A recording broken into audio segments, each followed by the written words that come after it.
of northern youth. They have come out to accuse their state governor, his name is Dauda. They accuse him of being the sponsor of terrorism. I want it to be on record. Okay? Here, take a listen. We are profoundly disturbed by the alarming deterioration of the security situation in Zamfara State since Governor Dauda Lawal assumed office. The state has witnessed a surge in attacks by bandits on every local government headquarters, with these criminal groups even forming factions and allegedly receiving protection, benefits, and favors from the governor. Their brazenness is exemplified by their calls for peaceful coexistence with law-abiding citizens, demonstrating a sense of impunity and comfort within the current administration. This poses a grave and unacceptable threat to the peace and stability of Zamfara State, unmistakably indicating that the governor has lost control of the state. On this note, the Citizens United Against Terrorism unequivocally demand that Governor Dauda Lawal provides a comprehensive explanation to the people of Zamfara State regarding the nature of his relationship with the bandits, which appears to be alarmingly cozy. We seek clarity on the concrete measures he is taking to address this escalating crisis and his failure to ensure adequate security for the citizens of Zamfara State. Governor Lawal's oath of office entails a solemn commitment to serve the people, work tirelessly for their benefit, and leave the state in a better condition than he inherited it. His mandate is not merely to indulge in the privileges of office, such as allowances, salary, state allocations, and ceremonial duties, but to provide visionary leadership and tangible results. The brazen audacity of the bandits in carrying out attacks on behalf of the governor suggests a disturbing level of complicity. His lack of decisive action against these criminal elements, causing insecurities within the state, raises serious questions about the extent of his affiliation with them and his commitment to eradicating banditry in Zamfara State. We would like to take this opportunity to commend the exemplary efforts of the former governor of Zamfara State, Dr. Bello Muhammad Matawali, in combating banditry during his tenure. His successful initiatives in this regard are a testament to his commitment to the safety and security of the people of Zamfara. It is therefore perplexing and deeply concerning to witness the surge in banditry under Governor Dauda Lawal's leadership, which has emboldened these criminal elements instead of eradicating them. The citizens of Zamfara State deserve the same fundamental rights as their counterparts in other states, including the right to peace, security, and a life free from fear.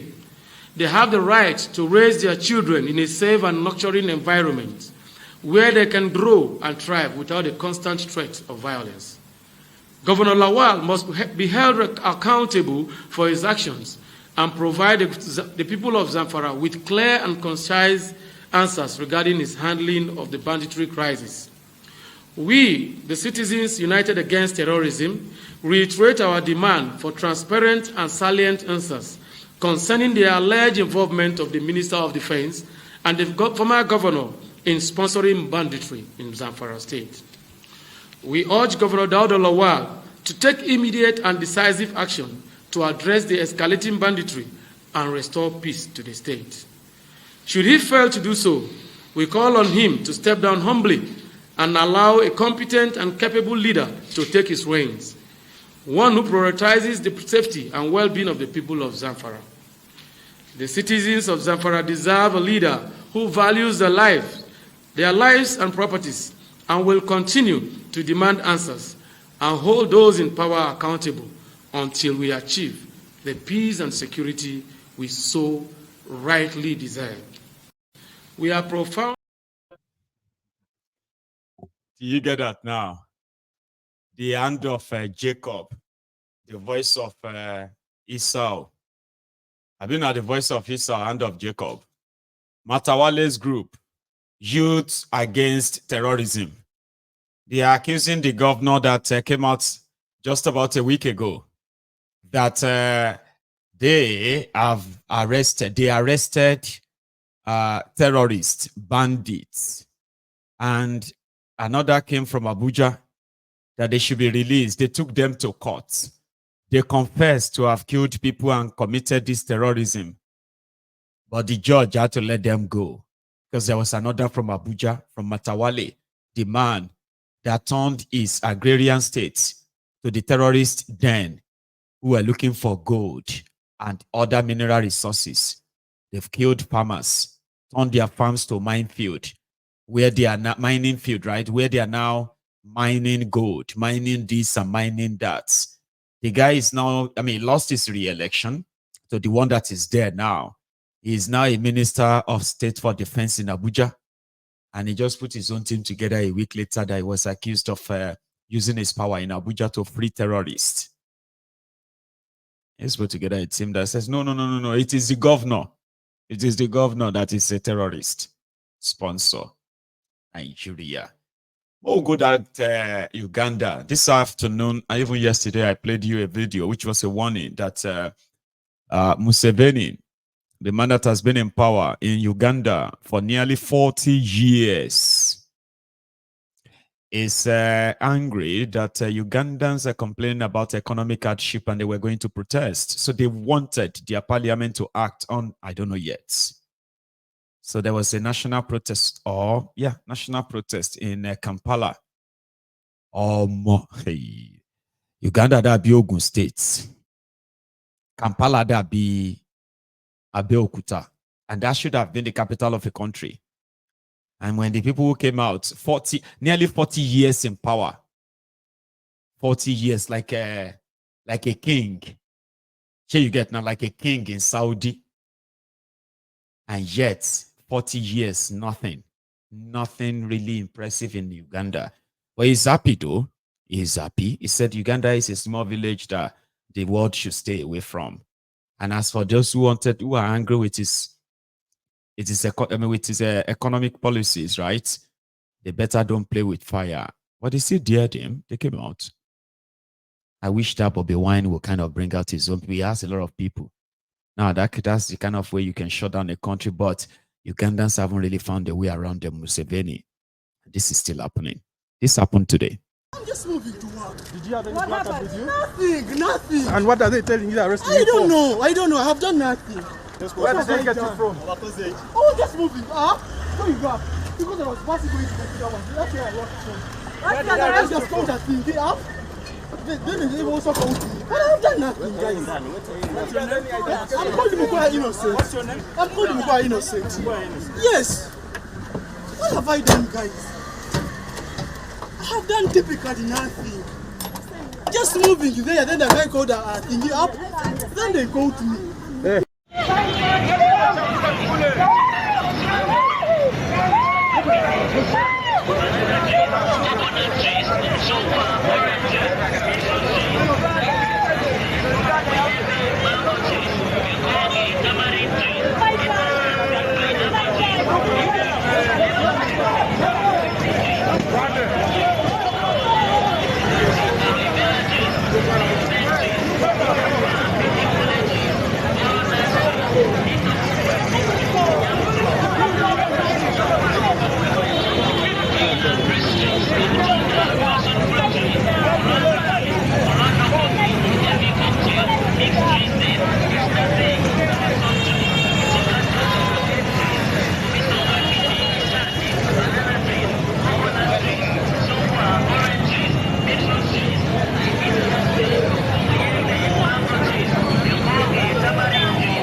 I'm just moving to work. Anita Among, I think, is their speaker. And I'm yet to really read much about her. Okay. Anita Among. And they want her to go. They are not coming for Museveni yet. They're coming for Anita and the parliament. So Occupy Parliament was the tag of their protests. And then they clamp down on them. See, everywhere we be like, somebody said, Kampala be like Damaturu. I think I'm putting them as you know, as bad as Ogun State is, right? I don't, okay, hang on, guys, hang on. Don't use Damaturu, okay?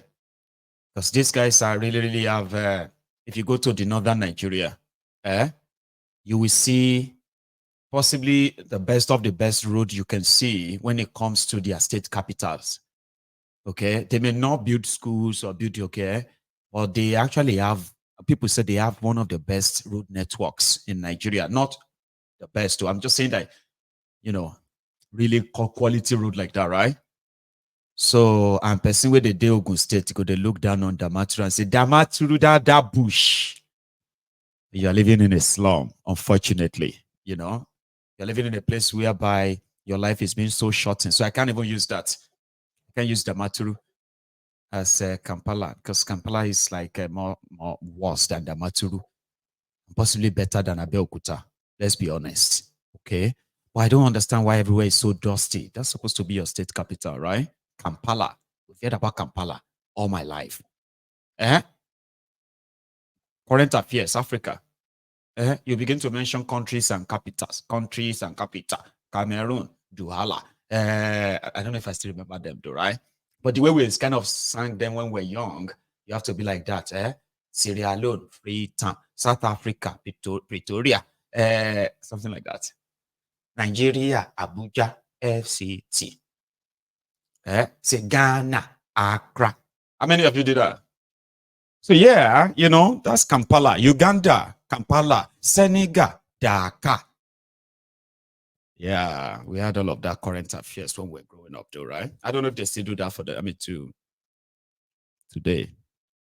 But yeah, that's Uganda. That's where Museveni, the terror, is living like a king, treating his own people like slaves.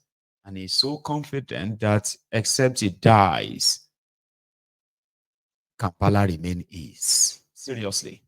And it doesn't matter what happened to them economically. They can't change him. They can't choose otherwise. It has to be him. But in the country they are running, look at it. Unfortunate. It just reminded me of that time when Akpabiole was accused by the permanent secretary, I think, of the Ministry of Niger Delta, where she boldly came out and said that Akpabiole wanted her to sign some money. And guess what Akpabiole said when he went on TV? He's your speaker, Senate President in Nigeria today. He went on TV and then was talking about the woman's past husbands. Alaye, we are talking about over 400 billion naira here missing. And you are talking about what? The last managing director that you mentioned, Joy Nunia, yeah. No matter the allegation, I wish that she would maybe go to a hospital, see a doctor, and then get maybe some injection and relax.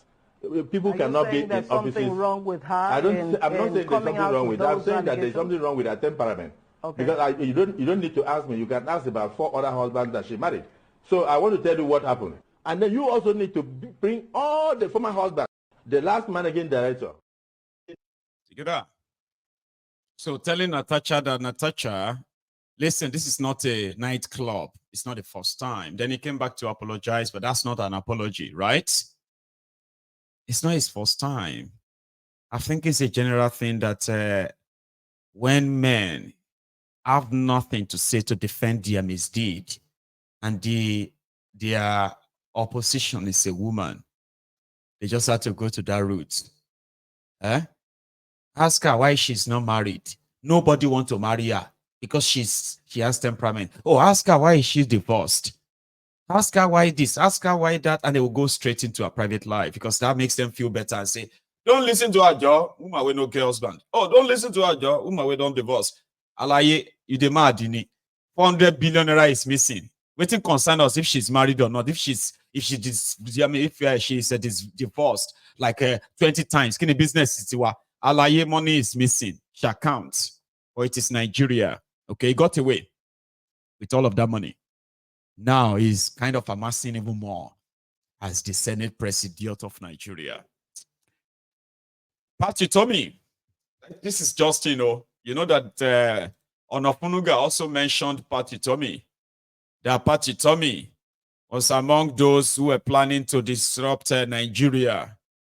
Patty Tommy is now kind of saying that he's going to sue Onofunuga 500 billion naira damages if Onofunuga does not go on to go and withdraw that false statement. So he said he will sue him and we charge him for 500 billion. Onofunuga has responded to both Obi and Patrick Utomi. Let's meet in courts. Game on. He said, let's meet in courts. No point in trying to sound anything. I will not apologize. So they insist in blaming Peter Obi, the obedience, as well as the IPOB for anarchy that they are planning. Tifnubu and his gang have already started paying people in Kano, another part of northern Nigeria. So please stand up and ensure that they form enough bigger force to make sure that the protest does not hold. Disrupt it so that we can tell the police to act. So, but they are accusing others of planning anarchy. And that is what Nigeria is. If you don't chase these rogues, by the time they are done, some of you will probably be refugees in Lomé, Nitogo. Or live out like that. Thank you so much, everyone, for your time. Again, so we are going to go on a short break before we take calls. My line will be opened in the next few minutes. However, today makes it 24 hours more to go before I actually have to close my fundraiser. I told you I am still like about 700 pounds short. Thanks to those who responded yesterday. I haven't seen any response today yet. But thank you to those of you who are still considering it. There is a link or two links. One is for GoFundMe. Use that if you don't want to use the PayPal. Or use the PayPal. Every penny counts. Help me cover up the funding for the Yoruba Union portal that we are putting together. I would continue to plead with you. And I hope I get to meet the whole thing by this time tomorrow. Yeah, I'm still like a short of 700 pounds. That's a lot though, right? But it's up to us. So thank you. And also, if you probably wishes to be part of the Yoruba Union Summit in Glasgow next month, I advise you, please book your tickets. There is no Mugbomu Yao. Do you understand that you can't really just say, oh, Mayogun, sorry, I live in Newcastle. I just thought Glasgow to Newcastle is just 2 hours. I could just drive down and be part of the summit. No, you can't. Please. Okay, so you would need to book a seat. You would need to book a place, even if it's just going to be a day you want to be part of us, or you want to be with us, or 2 days. It's a 3 days event. Yeah, and if you really want to be physically there, please book a seat. I hope I see you there. So I'll be back, and we can take calls. So thank you so much for your time.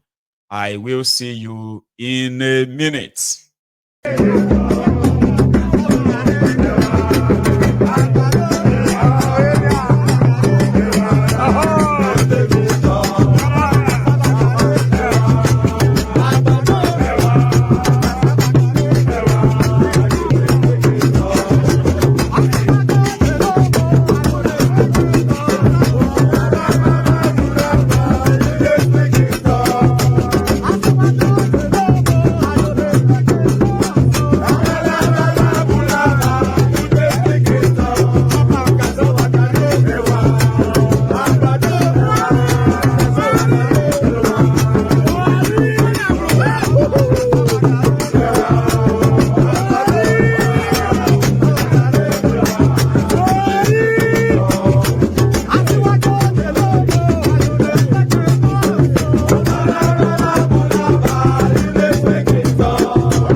Thank you.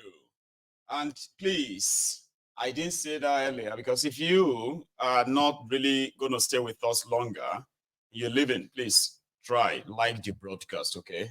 Like it before you go. Take us to 1,000 on YouTube. We are over 1,006 or over 1,700 earlier. But we only have just about 600 of us so far who has paid their own offering. Please do. And I'm also going to be checking my fundraiser. So every penny added, I'm going to announce it. So when you are sending anything or donating anything through those links, right? Just add a message. This is for. Rebrand sent a donation a while back. And I actually thought it was going to be part of the fundraiser. No, she was. So that Rebrand was actually donating towards, the people we raised fund for last week. 2 Templars here, a few others, right? So I had to take that out of the general donation, so I put it aside. That's why I need your help. 750 pounds will do the job. We've come so far. I've raised over 1,300. Thanks to all of you. Thanks to everyone. Yeah. Are you still there? Hello. Yeah, hello, my good general. This is CA from Atlanta. CA from Atlanta. That's you, man. So sorry, right? Thank you so much for your patience as well, okay? Please, no problem. No, everybody can hear you now. It's a pleasure, man. Yes, Getting you is not easy, so when you have the chance, I don't mind waiting for 20, 30 minutes just to have my own. Keep you that long. No, it won't be that bad. Yeah. I'm glad you can, okay? So thank you so much, man. I don't know when we're going to get out of this problem, with this Nigerian problem. I don't know when we're going to get out of it. I don't know. I would say it's a country. That contraption is so disheartening. I don't want to be discouraged because no doubt. It's exhausting. It's exhausting. You have your own life. You still think back home and see what is going on. It's just unbelievable. It's just crazy. Just crazy. And I don't understand these politicians. Someone will be talking and they'll be clapping. Someone will be saying nonsense and they're clapping. Because they have to. These are the people they hire. Those are the people who are looking forward to benefit from them or benefiting. It's their job to make them feel good. The same APC that was about protest. Now, they are the one against protest. Yeah. You see how this life is. Life is a funny place. It is, man. You see, when you think you have everything you got, one day what you did will come back to haunt you. I mean, that's why I said anybody who is joining them to try to say, I want to advise obedience, they are just hypocrites. Because we are all alive. These people were monsters. They're idiots. They were completely out of place. Even their respected confessor, Shoyinka, also threw caution and respect into the wind. They all went mad that time. Now they are all preaching.